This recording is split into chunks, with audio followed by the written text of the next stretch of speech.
Today on News Watching, the death of a historic leader.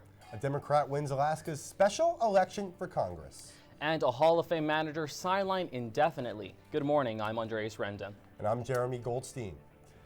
The final leader of the Soviet Union, Mikhail Gorbachev, has passed away at age 91. Gorbachev is most known for his impact on the continent of Europe throughout the Cold War, as well as his worldwide threat of nuclear annihilation. Russia last week held a public farewell ceremony which later in the day came to a close, despite people waiting outside desiring to pay their respects.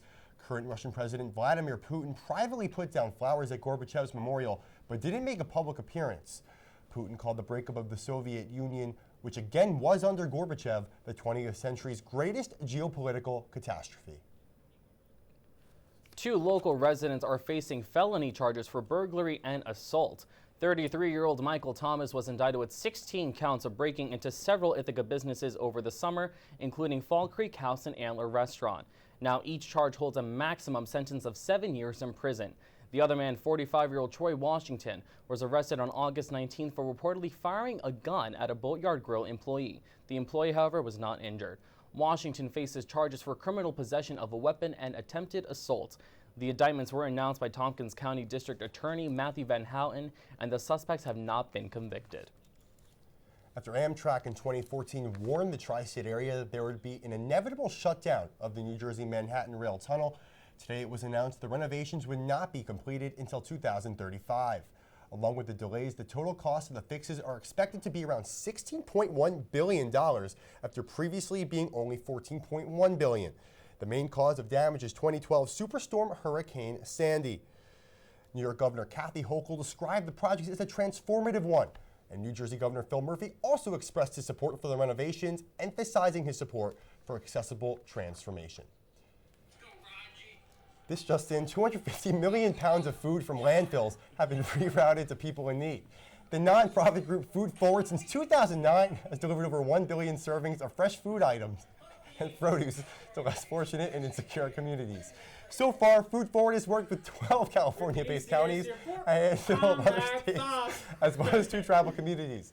CEO Rick Namia says he considers the organization to be a dress rehearsal for the pandemic. And now an update on the investigation into the January 6th insurrection. 2 former White House lawyers are expected to appear in court on Friday. Former White House counsel Pat Cipollone and former Deputy White House counsel Pat Philbin were subpoenaed by a federal grand jury last month to investigate the Capitol riots. Cipollone and Philbin had previously spoken to the House's January 6th committee about the event, as well as the FBI, to discuss former President Trump's handling of documents. Now, after members of former Vice President Mike Pence's staff stood before the jury, Cipollone and Philbin's appearance in court signals an escalation into the ongoing investigation. And Mary Patella will be the first Alaskan native and the first woman to hold Alaska's only seat in the House of Representatives. Patella won against former Alaska Governor Sarah Palin in a tight race, taking 51.5% of the vote. Palin was close behind with 48.5%.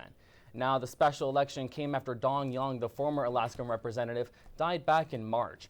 Patella's win also means another victory for Democrats. After former Representative Young was a Republican and held the seat for 49 years, Patella will be the first House Democrat Alaska has seen in more than half a century.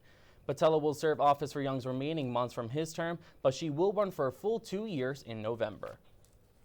And 77-year-old manager of the Chicago White Sox, Tony LaRussa, is out indefinitely with an unspecified medical issue.